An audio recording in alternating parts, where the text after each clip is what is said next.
So karong mga orasa no, bag-o jud ko na humag-gym. So ako nang gitrapuhan ng akong mga singot kay para maughan na pud ta no. Oh yeah man.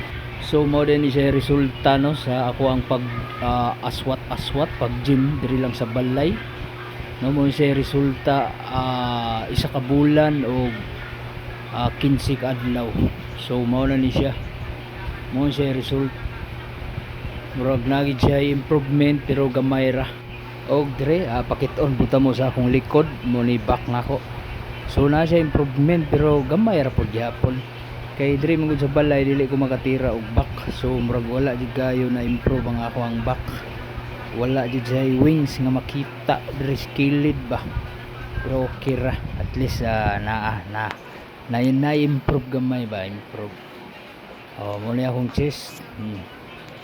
Dughan bicep na to bicep